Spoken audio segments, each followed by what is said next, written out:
It's the Worldwide Sports Radio Network.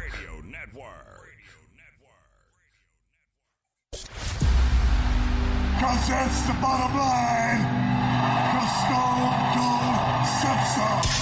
And so, goodbye. Mwah. And good night. Bang! Settle!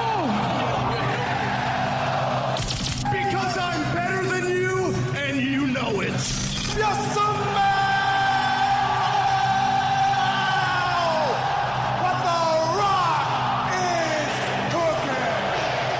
Welcome to Off the Mat with Alex Lowe's and Josh Silverberg.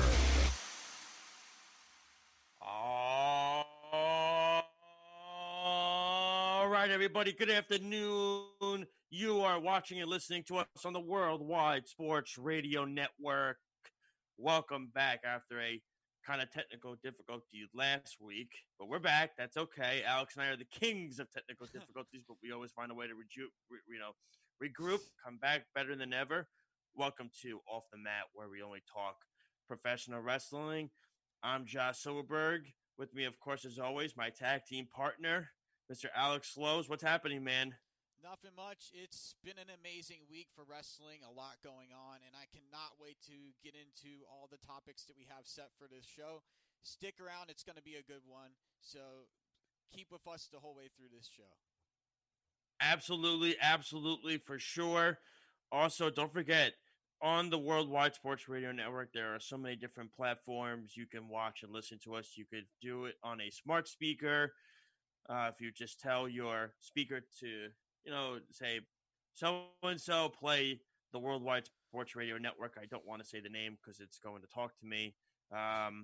You can listen and watch us on YouTube, Facebook, Twitter, Instagram, Periscope. So we're on all different platforms. And please don't forget, download our free app. Yes, I emphasize the word free. You can download it on the iTunes Store if you have the Apple Store. If you have an iPhone, and if you have an Android, go to the Google Play Store and just type in WWSRN.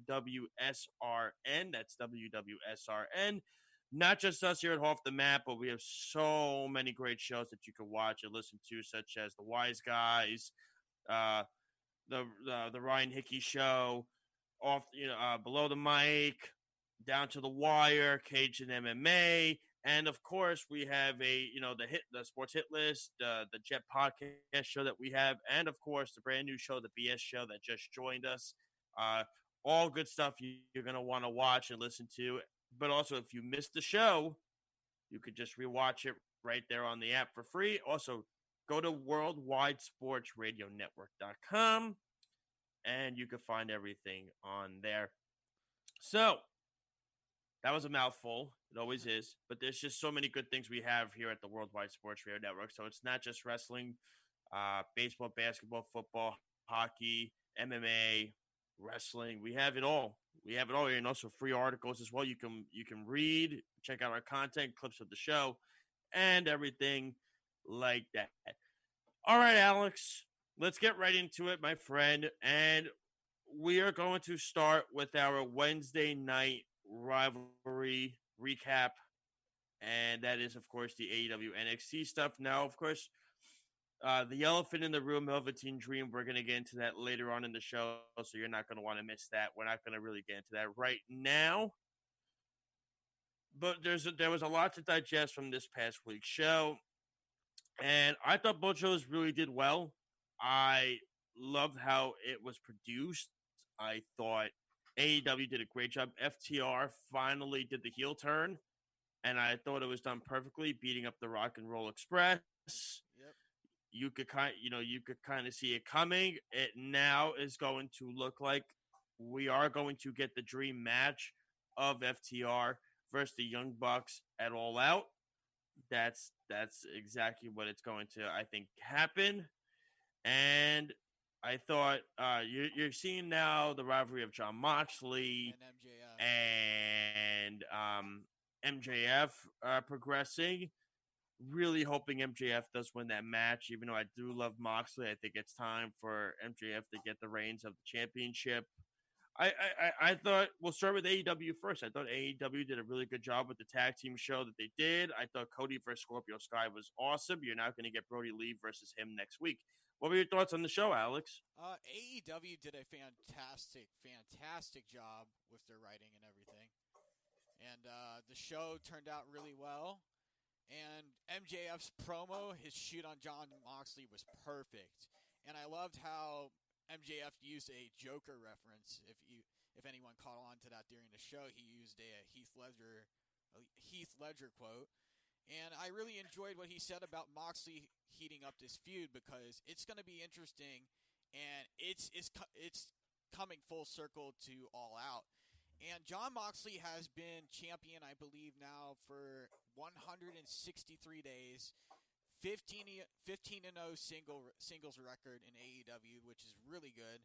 And MJF has to go into this match and try to really get into the mind of Jon Moxley and try to outsmart him any way he can and really use everything he knows to his advantage.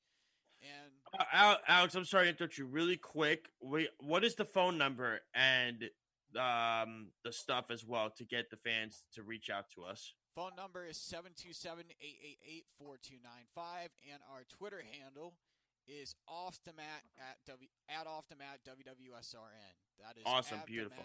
The mat, all right, so keep going. Sorry about that. I just wanted to get the fans the information they wanted to reach out to us on the show. So as I was saying before, I believe this rivalry is going to get very interesting, and one way or another, somebody is walking out the last man standing at All Out. It's either going to be Jon Moxley or MJF, but I have a good, small feeling it's going to be MJF who walks away with the title. And my favorite matchup of the whole night had to be Kenny Omega and Hangman Adam Page against Luchasaurus and Jungle Boy. That match was really well done. It was blow by blow, very physical, and it was great chemistry in the ring. Both teams really know how to work with each other and really go to the next level. And it had back and forth action, and Hangman and Kenny Omega did not allow Luchasaurus and Jungle Boy to get the upper hand. So that had to be one of the best tag team matches I've seen in AEW in a while. And Tag Team Appreciation Night was amazing. I loved the segment with FTR, the Young Bucks, the Rock and Roll Express, Tully Blanchard, and Arn Anderson. That was a really great way for a heel turn. And I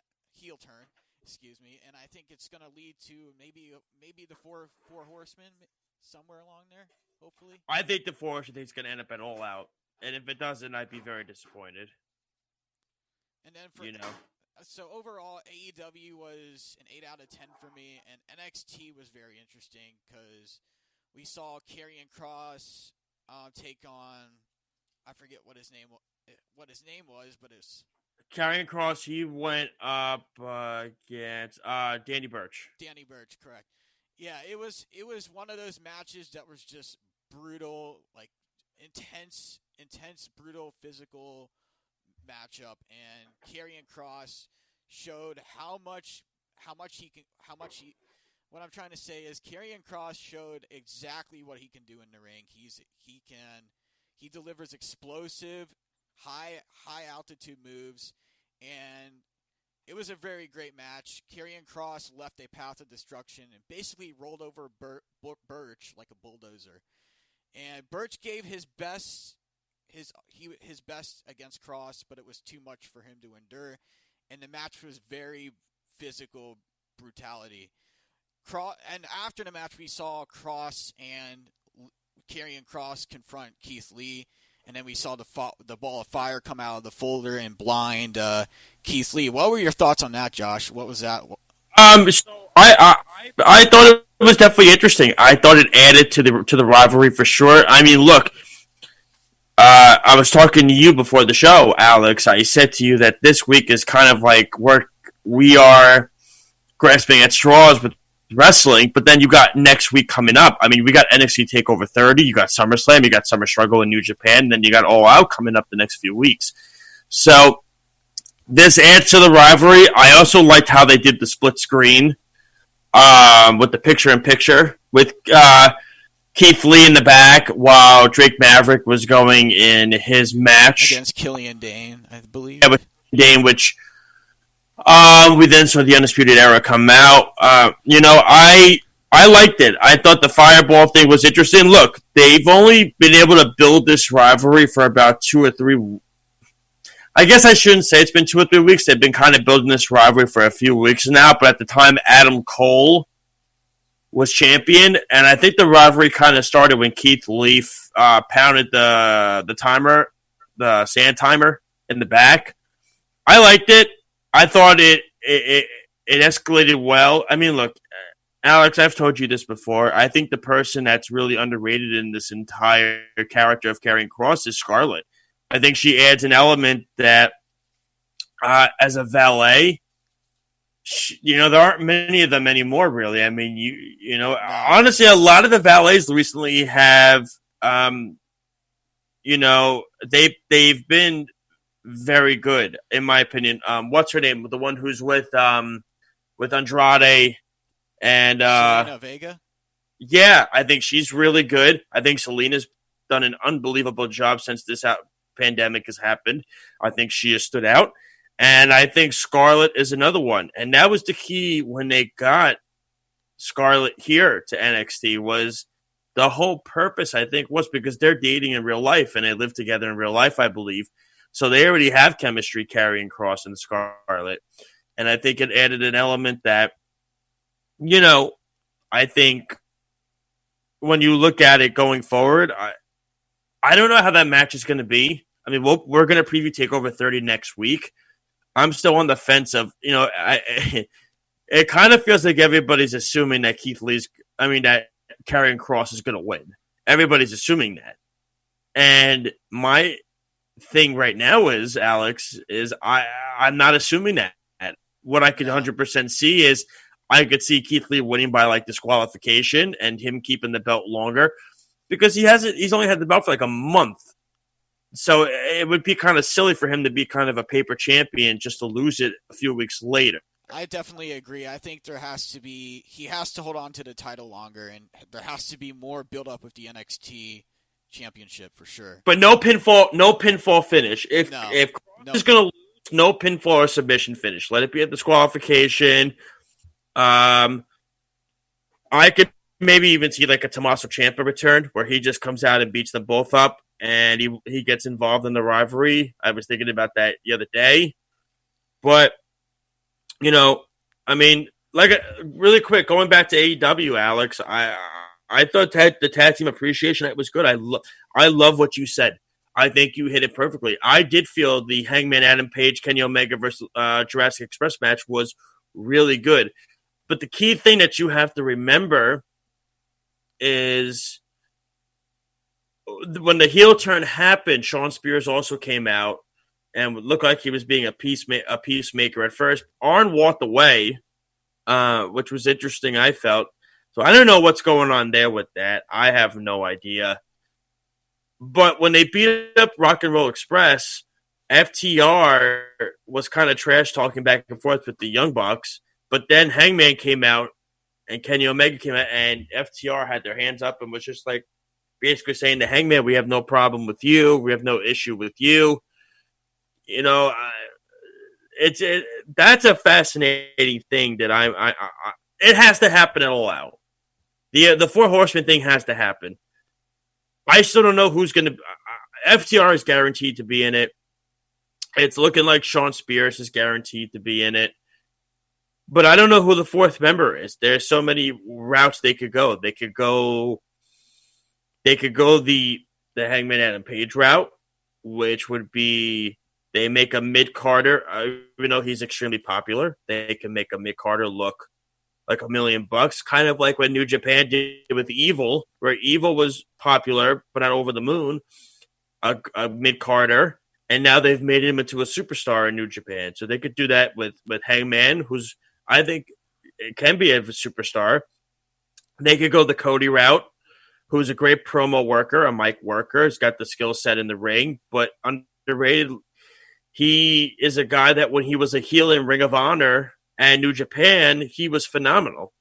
I mean, the American Nightmare nickname, tell me if you disagree or agree with me, Alex, the American Nightmare nickname sounds like a heel name. It does not sound like a babyface name. No, it definitely sounds like a heel term. Yeah, then that's it. Or you could go the way out of left field option, and you could go the MJF route, and you can make MJF the face of the Four Horsemen. Now, that would be fascinating, in my opinion. If MJF is the guy that does it, MJF, of course, he's a great mic worker. But MJF is a leader. He's a leader that could be in charge of a group. The only question I have, and I think, again, AEW could easily go the New Japan route. They have to take a look. They have to do the pros and cons for Hangman Cody and MJF, and they need to say to themselves, okay, who would benefit the most from being the leader of the Four Horsemen? Does MJF really need it? No, MJF is already a top-notch guy in the company. So does MJF really need it? No. Not really. I don't think he really needs it. I don't think he needs to be in a group. I think MJF can be by himself, and it works out perfectly. Does Cody really need it? No, because he's Cody Rhodes, and he's a guy that... And then there's the Nightmare family. So. Yeah, exactly. But, again, he could turn on the Nightmare family, and that could even cause another thing. Sure. Or could Adam Page be the guy that could benefit the most from it? And I look back to years ago in 1998. It was the Outsiders, Scott Hall and Kevin Nash, going up against Sting and the Giant. Now, the Giant was in the NWO, Black and White. Sting was in WCW. Kevin Nash was in the NWO Wolfpack, and he had thought Scott Hall had joined him. It didn't happen. And what happened was Scott Hall turned on Kevin Nash during the match. They were the tag team champions, and the Giant tried to get Sting to join the NWO Black and White. Scott Hall turned on Kevin Nash. Nobody saw it coming because it was the Outsiders. You could go that route of where Hangman maybe turns on Kenny and joins the Four Horsemen group with FTR and Shawn Spears and stuff like that. But we'll see. What are your thoughts on all that, Alex? I believe it could happen. I really think it's going to happen at All Out. There's a high chance of it. They've kind of been hinting at it. They hinted at it on AEW this week a little bit. For example, where Kenny Omega and Hangman Page were talking about who the best tag teams are for Tag Team Appreciation Night, they kind of hinted it a little bit there. Oh, they've been hinting at it for months. Yeah, and it's they've been doing it for a while, and I believe it will happen at All Out. And if it does happen there, it has to be in a very good way. They have to do it where it's very unexpected and nobody sees it coming. And it catches everybody off guard. And that's where the MJF thing, I think, could come into play is, you know what I'm saying? Because MJF would throw everybody off. But again, I think you have to do what's best for the guy. What's best for the wrestler. Who will benefit the most from being in this group? Exactly. Who? I think Cody and MJF need it. I think Adam Page is a guy that would fit. I think he would fit like a glove. But the thing is, the guy that resembles, I think, Ric Flair the most, because Ric Flair was the leader, is MJF. Or Cody, even. You could say one of the two. I don't think Adam Page gives me Ric Flair vibes as being the leader of the Four Horsemen. But, no. Who out of those three, Alex, who would you want? I would want MJF because MJF is a great trash talker, great heel. He knows how to lead people. And we saw a great example of that on AEW this week where he came out with his supervisors and everything.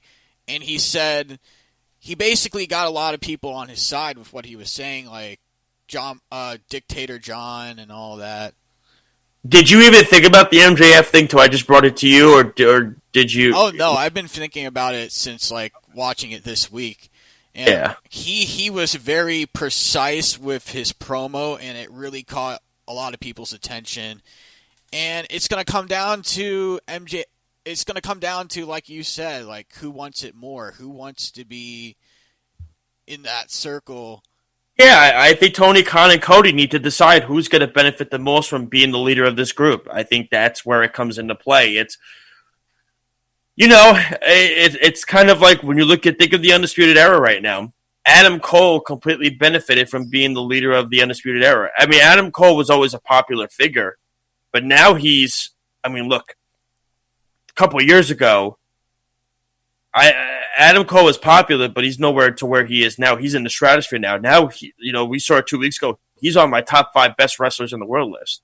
I mean, I didn't think about that a couple of years ago when Adam Cole first got to NXT. I knew he was really good because I watched him in Ring of Honor, but Adam Cole was just a member of the Kingdom with Matt Taven and those boys, and he was just a member of the Bullet Club with Kenny Omega and stuff. But he wasn't the guy. I mean, he was the guy in Ring of Honor. He wasn't the guy in New Japan, and of course, Bullet Club is more known in New Japan. Yeah, and they gotta decide which one's the best route to go. Definitely, and Adam Cole's a perfect example of that. And you've seen what's happened with the Undisputed Era from 2 years ago to where they are now. And I believe if they have somebody like MJF leading them in the Four Horsemen, they could accomplish a lot of feats. Absolutely, they can. But do you think MJF really needs it though? It depends if he really wants to do it and really go that route. Like, he'll do it. Oh, he would do it. If they said to him, "Hey, you want to be the leader of the Four Horsemen?" I mean, look, he's going to do it. It's just, will it benefit him more, or will it benefit a guy like Adam Page more and do what they did with like Evil with New Japan, where Evil has now become the face of the Bullet Club right now with all this going on? Did you think months ago that Evil was going to be the face of Bullet Club? He was just a Mick Carter and LIJ. Yeah, he exactly. He was a wrestler. Now he's the face. He's one of the faces of New Japan. He's not the face. Okada is, but he's one of the guys now.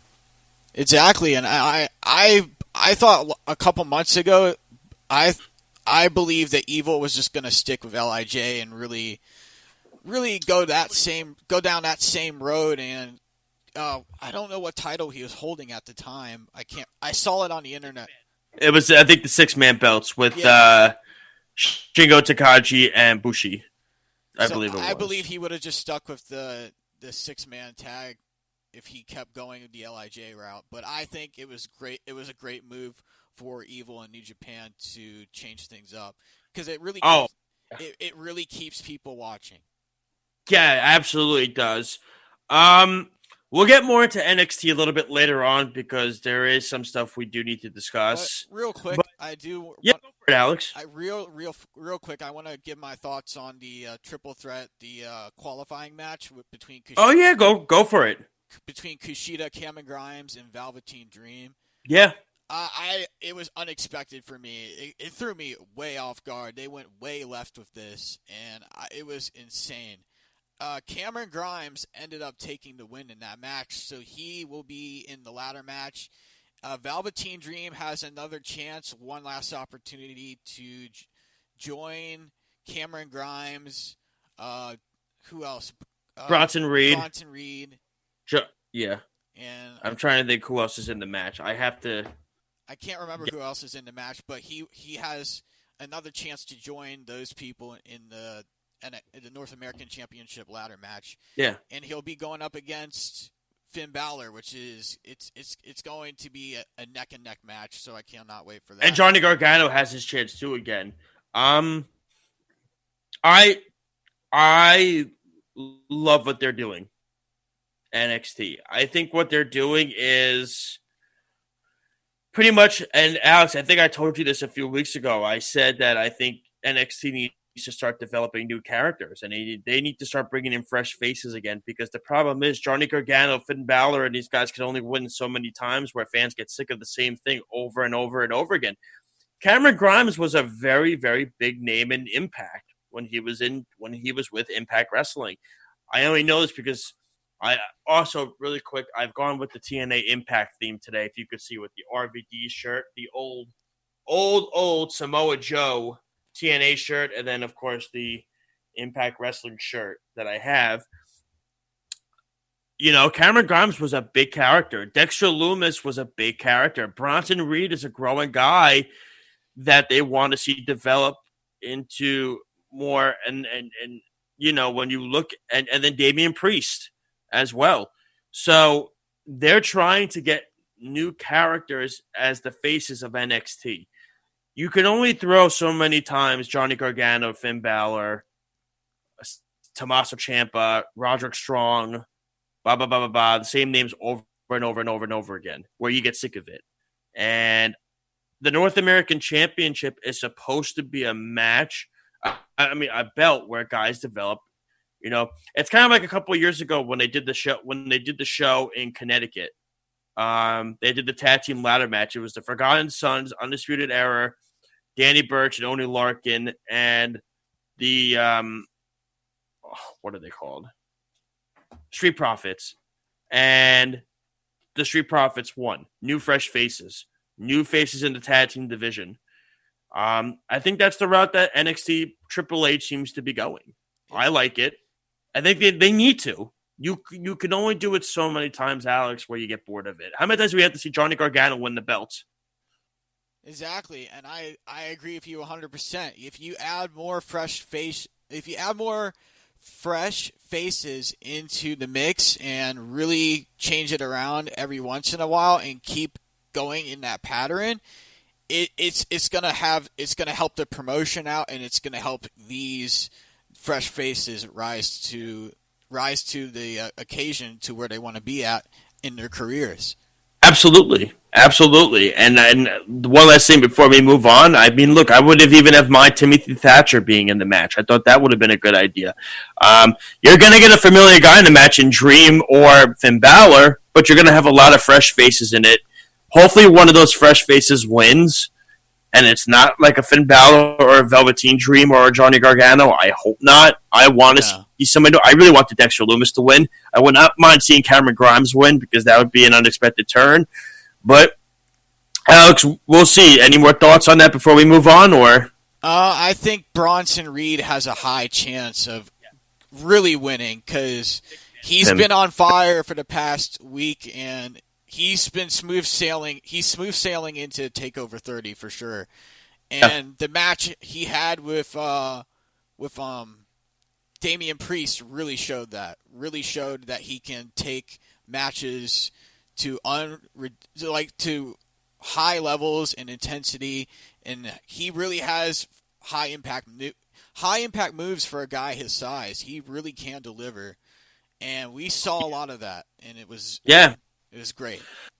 All right, Alex, let's get to our next topic before we go to break, and we lost a little bit of time with it, but that's okay. We're still going to make it known, and we want to give first off our thoughts, our prayers, our sympathies to and our deepest condolences here at Off the Mat and the Worldwide Sports Radio Network there was a passing a couple of days ago. Kamala, whose real name is James Arthur Harris, passed away due to COVID-19 complications with his diabetes at the age of 70. And so we weren't around when he wrestled, really. I mean, I remember Kamala in the early 90s when he wrestled The Undertaker, when he had Harvey Whippleman and Kim Chi, but his real rivalries were back in the late 80s with Andre the Giant, Hulk Hogan, those guys. And, of course, Freddie Blassie was his manager. Kim Chi had always been with him. That's a guy that I don't know if he ever really won any belts, but always used to put on good matches. If there's a match you want to see with him, watch his cage match with Andre the Giant from years ago, Alex. Yeah, I saw a small snippet of that on Instagram. It's really interesting. I definitely have to go back and really check out Kamala the Ugandan Giant's matches because he had a presence about him when he walked into that ring, and he was a scary individual as the character he was in the ring. 6'7", 380 pounds he was. And he was one of those people that terrorized his opponents and thrilled audiences in a lot of these different companies, Mid-South, World Class Championship Wrestling, WCW, and WWE. Yeah. So and And the big thing about him, Alex, was he wrestled in the first ever televised casket match against The Undertaker. Way back, I believe that was in I want to say that it was at Survivor Series in 1992. And he lost the match, but it was the first ever televised casket match. And when was he an unbelievable wrestler in the ring? I mean, he was okay. Wasn't anything to write home about, but he was a legend because of his character, and that's how people are going to remember him, with the face paint, the slapping of his belly all the time. Kim Chi would always be his handler. He had different managers such as Freddie Blassie and Harvey Whippleman and those guys, and he will be sorely missed in the wrestling. We know he had been sick for a while with diabetes. He had his leg amputated years ago, below the knee. So, like I said, we send our deepest condolences to him and his family and all his loved ones out there for sure. Any last thoughts on Kamala, Alex? If there's one match I would recommend to go back and check out from Kamala's career, I would definitely look at the cage match, as you mentioned, and then some matches against the $1 Million Man, Ted DiBiase. Sure, and if you want to check out the first ever casket match, that's at Survivor Series. That was really what that was something we really you look back on, and just he was a historical figure in the wrestling business. That's for sure. Yeah, and a lot of people respected him, loved him. Yeah. Bret Hart was very close to him. Yes, he was. And that's insane how that unfolds when somebody in the business you lose, and it can hit you hard for sure. That was an extremely first half of the show, Alex. Really quick. When we come back, we already have to go to a commercial. It's insane. When we come back, we have so much more to get to. I know Alex is ecstatic about this week in wrestling history. I know he's always ecstatic about all of them, but this one he's really excited about. Plus, Alex and I have our thoughts on Velveteen returning, and I'll give you a preview.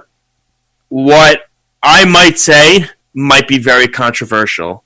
So I'm just going to throw that out there. I know Alex is going to be guessing now what he thinks. He's probably scared what I'm going to say. But it's very controversial what I'm about to say about Velveteen Dream. Again, you're listening and watching us on the Worldwide Sports Radio Network. This is Off the Mat with Alex Lowe's. I'm Josh Silverberg. We'll be right back. It's the Worldwide Sports Radio Network.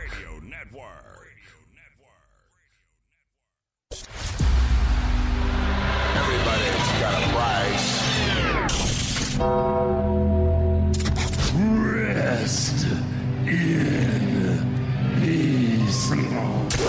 Welcome back to Off the Mat with Alex Lowe's and Josh Silverberg.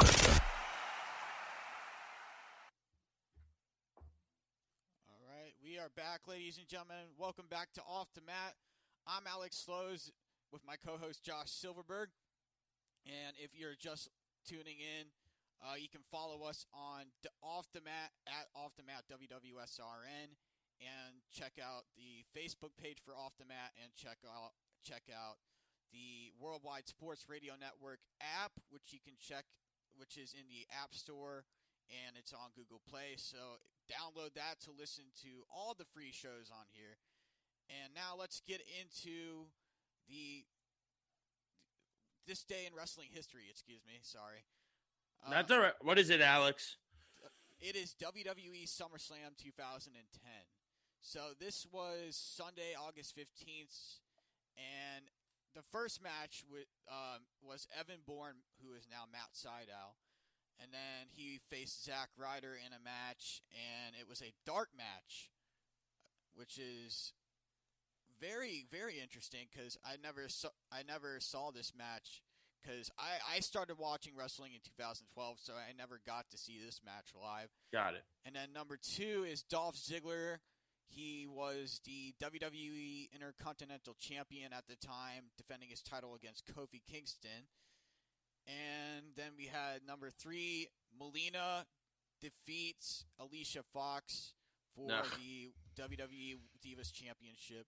The Big Show versus CM Punk, Joey Mercury, and Luke Gallows in a handicap tag. The Big Show won that match and defeated all 3 of those members. Then we had number 5, Randy Orton defeated Sheamus in a WWE Championship match. Kane, who was the World Heavyweight Champion at the time, defeated Rey Mysterio. And then the final match was a 14-person elimination match between Bret Hart, Chris Jericho, Daniel Bryan, Edge, John Cena, John Morrison, and R-Truth against the Nexus. So that's a pretty in-depth this day in wrestling history. Yeah, for sure. I didn't remember the pay-per-view until you just mentioned that main event. I know CM Punk's group was the Straight Edge Society, I believe. So, right? Was I right with that? It was called they were the Straight Edge Society. Okay. And then I didn't remember that. Like I said, I didn't remember that show until you just mentioned the main event. It's kind of crazy to hear the names that are still here: Dolph Ziggler, Sheamus, Randy Orton, Kofi Kingston. I mean, Randy Orton's been with their company since but it's like under mid-card guys. You know what I mean? Like the Kofi Kingstons, the Dolph Zigglers, the Sheamuses. Like they're still here, and they've been here for so long. And you're still seeing Dolph Ziggler wrestle for the WWE Championship, which is crazy because you look at the company and how fast it's gone. That it feels like there hasn't really been much turnover. Some of these are the same characters that are still there. That it hasn't changed. I remember that match very well, the main event, because I remember John Cena had the big rivalry with the Nexus for a long time that year. And then it wound up being separated. It wound up being CM Punk's Nexus versus the Core, which was led by Wade Barrett, which is in real life Stu Bennett. So, and the interesting thing about this day in wrestling history, the guys that were in Nexus that took on John Cena's team, like David Otunga, Wade Barrett, they still talk about this match to this day, they still talk about it. It was the highlights of their career. Heath Slater was in that group. Ryback, who was called Ryback was in that group. Oh, God, that name. That guy. Sheesh. That's a name we will try to forget about in wrestling because, well, they kind of pushed him a little too quickly. That's for sure. But excellent. This day in wrestling history, Alex. That was phenomenal. Great job. Let's get to our next topic, man. Let's do it. Definitely. Let's get right into it. Velveteen Dream back in NXT, and I'll save my stuff for after because I said it's going to be very controversial.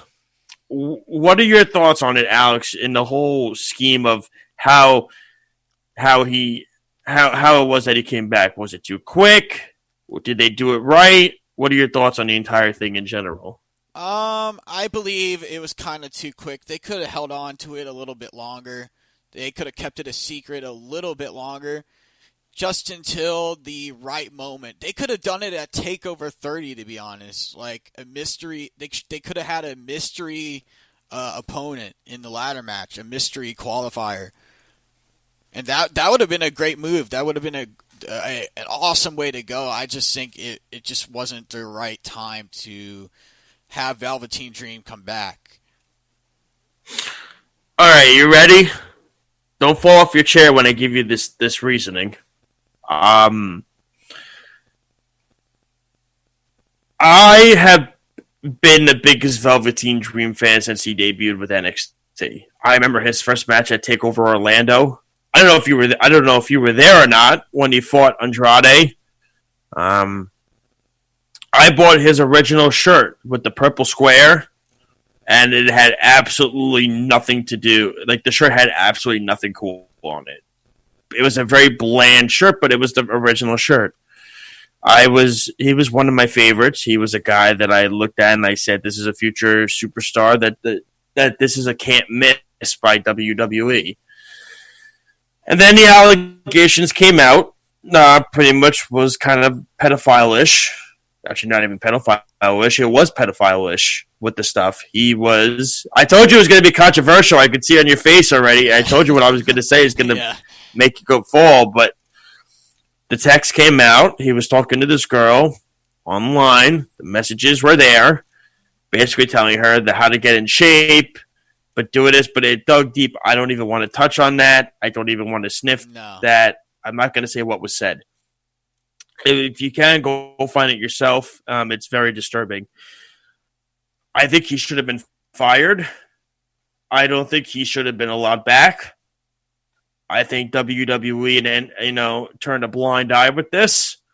I think this is a situation where if this was anybody else got caught, they'd be in court for talking to an underage teenager. And that's illegal in this country. That is illegal.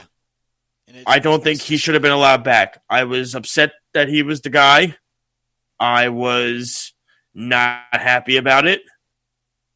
I don't think he should be allowed to work for any other promotion. Listen, I'm gonna hit it where it hurts. I think this was a mistake by them letting him back.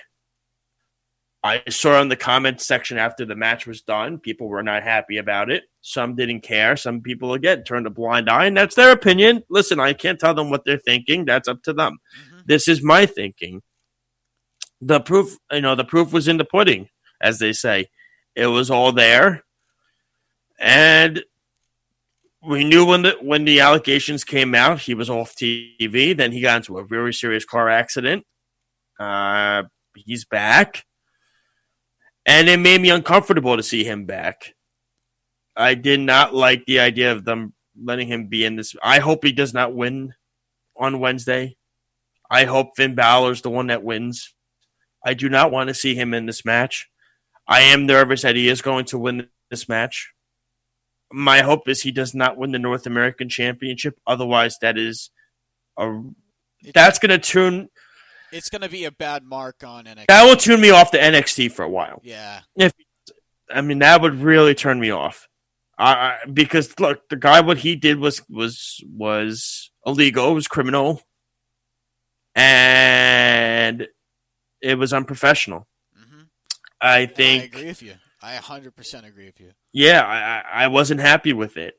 I saw it, and I was stunned that it was him. I even sounds like, wow. I'm like, they're really doing this. They're really going to bring him back with all this stuff. So basically what it is WWE. What doesn't make sense to me is WWE will release certain guys, like the guy in NXT UK, in the NXT UK guy, the guy who wore the mask. AEW will release Jimmy Havoc, which we know that was breaking news too. Jimmy Havoc was released by AEW. But NXT won't release Velveteen Dream. Now, that doesn't make sense to me because what he did is in the same realm as what the other guys did, but yet they got released, but this guy gets to keep his job. That doesn't make any sense to me. No. I don't like that. I think that's a bad PR mark by WWE. I think clearly they have to get their stuff in order. They clearly, their priorities are clearly let's keep the bigger names and get rid of the small names that did this problem. We still haven't heard what Marty Scurll's going to get done in Ring of Honor. We haven't seen Will Ospreay because he's still stuck in Europe, but it looks like that's all past. Will Ospreay didn't really do anything serious in the sense of he just blackmailed people. He did not rape anybody. He did not hurt anybody. He didn't do any of that. Velveteen Dream was legitimately talking in a very, a very sexual manner to an underage girl. That's how it was. And the fact that they let him stick around, I'm just baffled. Yeah, it's told you it was studying what I would say, right? You seem stunned now that I said all that. It's just like it's unreal. It's just it doesn't make sense. It blows my mind that somebody that's very talented and can go and can really, like, if he hadn't had done this, if he hadn't have done all this stuff, he would be in a much better position right now as a competitor and for NXT. John Cena called him the future face of the WWE. That's not taken lightly. And yet the guy couldn't get out of his own way. No. And it makes no sense to me why people do. You have everything you want in life. And look, sometimes money doesn't always bring happiness. That's fine. But Dream had it all. Was on NXT. I mean, he was on Tough Enough. Did all that. Finished close. Goes to NXT. They build him close. He's in his mid-20s. Future star in not just NXT and WWE, but in the whole professional wrestling industry. And you go out of your way to screw it up by doing something so idiotic like this that could have been avoided. I mean, it just doesn't. I don't know. It doesn't make any sense to me that he did this. And like I said, I think his name, Ligero in NXT UK, he got released. Jimmy Havoc got released by AEW. So why can't they release Velveteen? Why don't they release Velveteen Dream? And I think what it is because he's so much more popular and he's prioritized. Like I have three Velveteen Dream shirts. I'm never wearing them again. I'm probably just gonna give them away because I'm never gonna wear them again. I'll probably dump them into a charity clothing bin and just have them wear because I'm not gonna wear them anymore. It's and it's sick and it's disturbing because I had very high hopes for Velveteen Dream to be the face of WWE, to bring it back to where it needs to be because of the fact that the guy can go in the ring. He's an excellent mic worker. He works his butt off. He brings out the best in himself at takeovers. The rivalry he had with Aleister Black was awesome. The match he had with Tommaso Ciampa for the NXT Heavyweight Championship was great. The Adam Cole match, the street fight was good.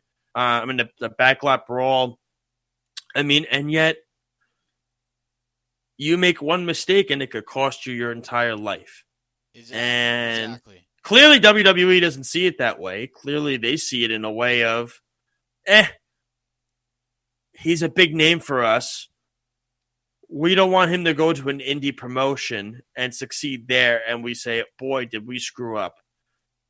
But I love the comments that people were saying in the sense of, I guess what he said wasn't true. I guess it wasn't true. I guess he's clear from all of his stuff. I guess none of it. There were pictures of the chat. I mean, unless it was photoshopped or something, it didn't look to be photoshopped. But there are pictures on the chat. So, I mean, look, I don't know. Alex, any more thoughts on it? This is something I've said this time and time again, even when I used to do a single wrestling podcast. I've said, be careful what you do out there, man, because it can come back to you anyway. You have to really it's common sense. Like, you got to be aware of what you're doing and who you're talking to. Yeah, I mean, look, how come Ligero again gets released, but Tyler Bate is still with NXT UK, and he had allegations against him? Like, why is that the case? I'm looking at some of the Twitter comments from Forbes, and some of these are just... They're upset. People are upset. Yeah, they're turned off by it. Yeah. Like this one here, where is it? Oh, God, the mystery opponent is Velveteen Dream. Yikes. Yeah. And, yeah, I mean, that's what it is. But that's the part that upsets me, is that certain people get released and certain didn't. Mm-hmm. And I feel like WWE did this in a bad way, Like AEW, like they released Jimmy Havoc. Sammy Guevara said what he said about Sasha Banks, and they suspended him. I don't think Sammy should have. I mean, I also kind of think he should have been released after the things he said. But even Impact had a lot of guys. You know what I mean? Like I think Michael Eglin was one. They released him. Impact released everybody that was on the list. So why do certain guys in NXT UK get released, but Tyler Bate doesn't get released? Because he's too big of a name. So they're going to try to look past it, hope it goes swept under the rug, and go forward with it. And I hate that because we remember this stuff. Exactly.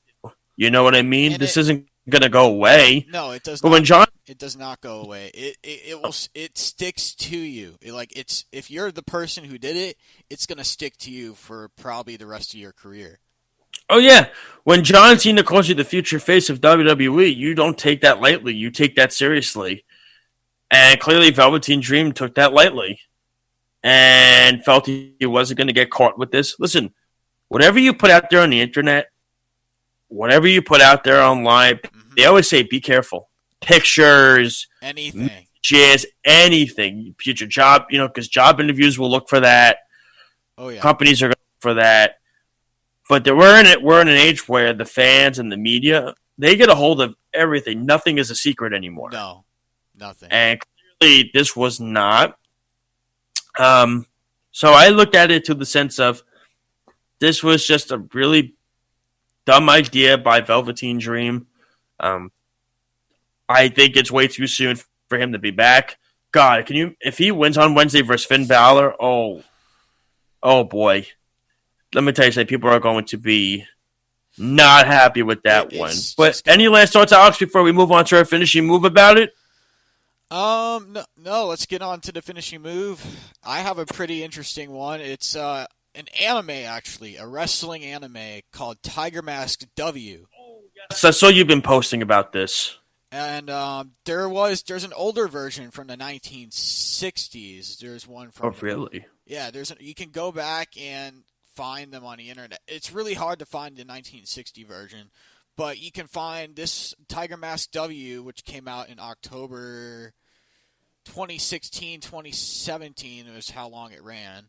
And it was only a one season of 38 episodes, but it's really interesting so far. I would highly recommend checking it out because it has New Japan wrestlers in it too. They have Togi Makabe, who else? Okada, Yuji Nagata's in it, Yoshihashi, almost every New Japan wrestler that's very popular in this business, is in this show, and it's really cool.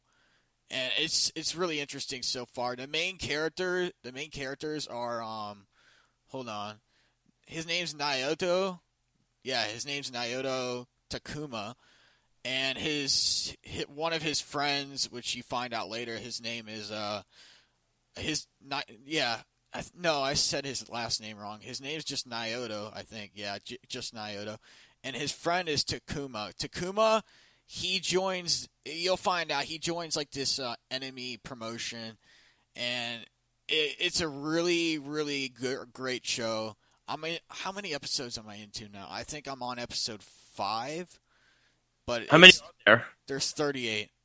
Oh, wow. You got a way to go. Yeah, I got a way. Yeah. How long are they? They're about like 15, 20, 45 minutes. You went from 15, 20 to 45 minutes. I'm just guessing off the top of my head because I don't really actually know how. I've never heard that. I've heard 15, 20, 25. You went from 15 to 20 to 45 minutes. I'm just guessing off the top of my head how long they are. But there's also a manga about it, which is like a anime comic. Oh, so cool. It's really cool. That's awesome, Alex. That's cool. And go for it. One more thing about that is all this stuff is actually based on the real Tiger Mask. That's cool. I like that. I'm going to have to check that out. Where is it on? Is it on YouTube? How do you find it? What app is this? I downloaded this app, and it's also a website. It's called Tubi. So you can watch it on Tubi. How do you spell it? Tubi. It's an app. Okay. Cool. I'm going to check it out then, for sure. Thank you, Alex. You're welcome. So my finishing move is we're now getting to the end of summer, and that means all the promotions are now starting to pick back up. So you're going to have New Japan Summer Struggle soon. You're going to have TakeOver 30, SummerSlam, and All Out coming up. I mean, next week we have a jam-packed show. We're going to be previewing NXT TakeOver 30 and SummerSlam. When is Summer Struggle for New Japan? Do we know yet? Summer Struggle? I think the main event thing. Hold on, I'm Googling. The main one, the one that's in the baseball stadium. I'm Googling it. Yeah. New Japan schedule. Because, I mean, if that's all bunched up next week, that would be interesting. Because then I know All Out got moved to the first week of September. Let's see. I think the one you're talking about is Summer Struggle in Jingu. Yeah, that's the main one that's in the baseball stadium. Yeah, it's Saturday, August 29th. Okay, so we're going to get SummerSlam to take over that weekend. Then the next weekend, we're going to get Summer Struggle. And then the next weekend, we're going to get All Out. So that's kind of cool. That's 3 straight weekends of pure wrestling pay-per-views, pretty much. So that's awesome. And then you got the month of September for New Japan Roads, September 30th September 3rd, to Friday, September 11th. Okay. So a lot of things are happening. This is the part where it all gets bunched up. Again, we're going to preview SummerSlam and TakeOver next week. SummerSlam looks absolutely terrible. TakeOver looks really good. TakeOver looks way better. Yeah, so I mean, we're going to preview all that next week. So, I'm excited about it. Alex, my friend, always a pleasure. Good stuff today. Again, please don't forget, check us out, WorldwideSportsRadioNetwork.com. As Alex also said, check out the app as well. The app is free. Apple Store or the Google Play Store. If you have an iPhone, Apple Store. Android, Google Play. Just type in WWSRN, YouTube, Facebook, Twitter, Instagram, Periscope. I believe we have Snapchat too. I know Arrow runs that. That's it. It's a very interesting Snapchat. I will say that. I was in one of the stories. So it's definitely out there. Don't forget tonight, the Weekend Crunch. You'll want to check that out with Errol Marks and Eric Coleman, of course. Other shows as well, Wise Guys, the BS Sports Show, the Jets Podcast, the Hit List, the Ryan Hickey Show, Below the Mic, Down to the Wire, Cage and MMA, and then, of course, us here at Off the Mat. We have such good stuff going on here. The network's getting bigger and bigger each and every single week. And don't forget to check us out on Twitter. What's the Facebook page too, Alex? What's all that again? It's the same hashtag for Twitter, at Off the Mat WWSRN. So it's the same for Facebook as well. Awesome. Alex, my friend, have a good rest of your weekend. Enjoy the day. Enjoy the rest. And have fun enjoying the last few weeks of summer coming up. And I'll talk to you this week, man. I definitely will, man. It's crazy because my semester is starting next week, my final semester. Listen, I'm a school teacher, so I'm going back to school in a few weeks. And great, I get to go back into the nightmare of COVID-19. I can't wait. It's ecstatic. I'm ecstatic about it. So excited. Thank you all to the fans and the listeners out, to all the listeners out there and the watchers. Thank you so much for tuning in to us. We appreciate it. Take care. Have a great rest of your weekend. Stay safe. Stay safe. Stay healthy. Enjoy, everyone. This is the Worldwide Sports Radio Network and Off the Mat. Have a good one, all.